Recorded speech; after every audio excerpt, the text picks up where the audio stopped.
Olá, hoje eu trouxe 10 dicas para você, cirurgião dentista, mas que também vale para outros profissionais liberais que devem ser levados em consideração antes de contratar um seguro de responsabilidade civil. Então, solta a vinheta!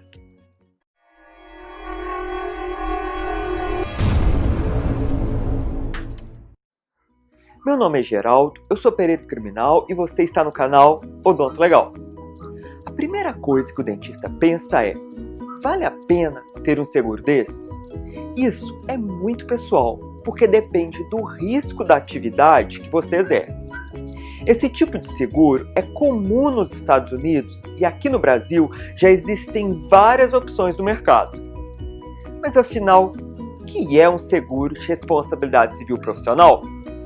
É um seguro que tem por objetivo proteger o segurado de erros, atos ou omissões que gerem danos a um terceiro no exercício profissional, já que o paciente que se sentiu lesado pode acionar o dentista judicialmente, exigindo reparações ou indenizações.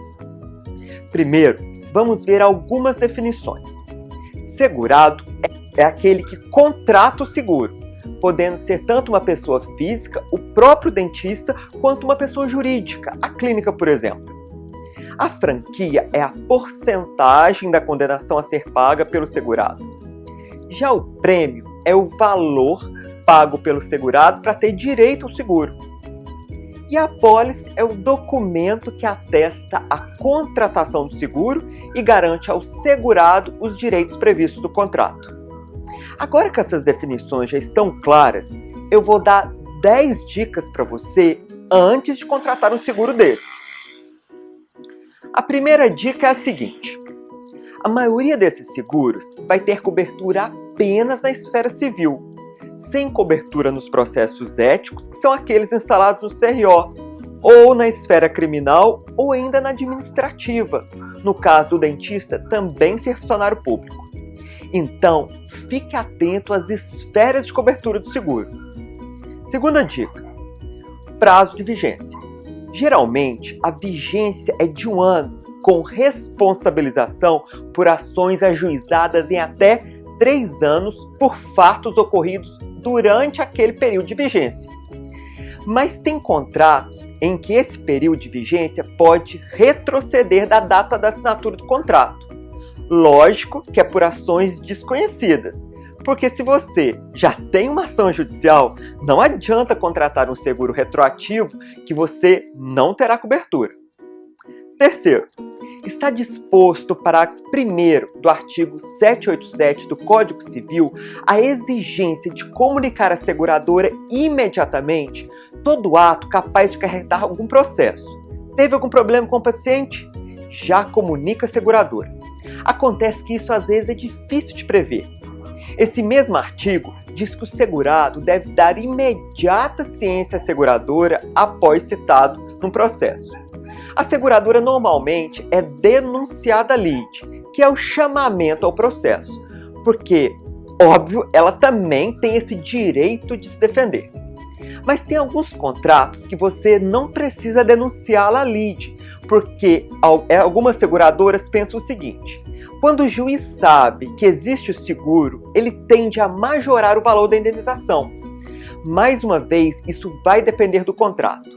E até nos casos de acordo, o dentista tem que solicitar a anuência expressa da seguradora.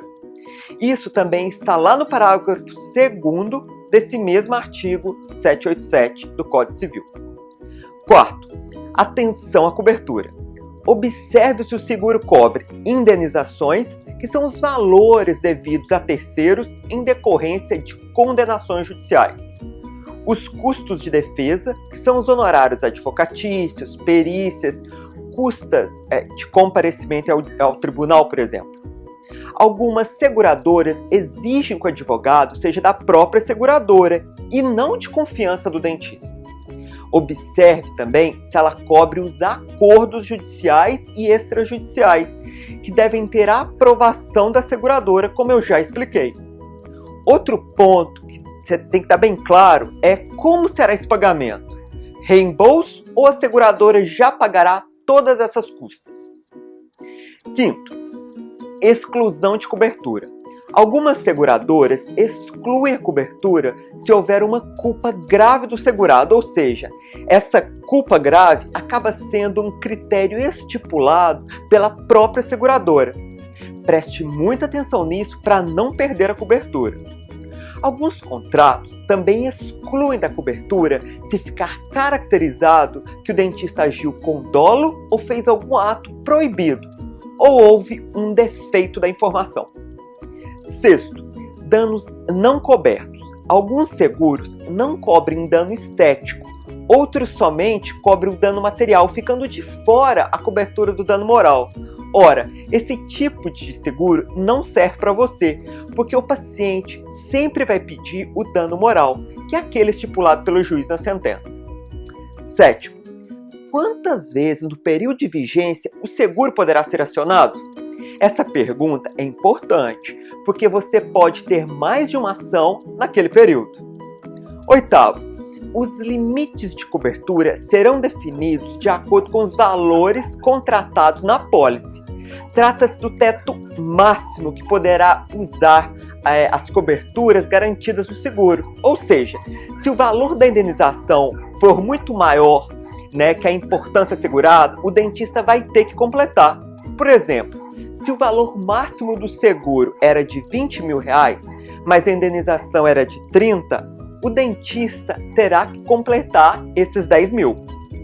Nona, o enquadramento ou classificação do risco deve estar correta. Como assim? Vou te dar um exemplo. Você é endodontista e resolve fazer uma cirurgia ou aplicar botox. A seguradora vai falar que esses procedimentos estavam fora da sua especialidade e aí você pode também perder a cobertura. Esse enquadramento é feito lá na cotação, porque é óbvio, quanto maior o risco, mais caro é o prêmio. E décimo, de tudo isso que falamos, e dependendo das cláusulas do contrato, pode tornar-se difícil a cobertura. Por isso, se você optar por um seguro desses, tem que ficar muito atento a essas cláusulas contratuais.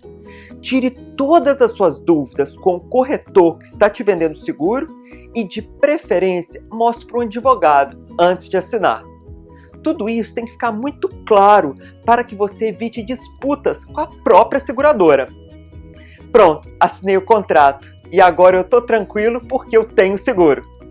Não, você não pode pensar assim. Do mesmo jeito que você fez um seguro de carro, só porque você tem o seguro, você vai bater o carro? Claro que não, né?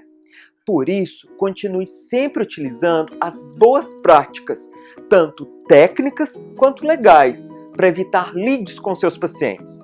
Porque essa cobertura é financeira e não considera o desgaste de um processo, seu nome profissional, sua reputação e sua imagem, que não tem valor que pague, não é? Vou deixar aqui essa reflexão. Se você gostou desse vídeo e foi útil, já se inscreve aí no nosso canal, deixa seu like, porque isso nos ajuda a crescer e trazer novos vídeos para vocês. Até a próxima, tchau!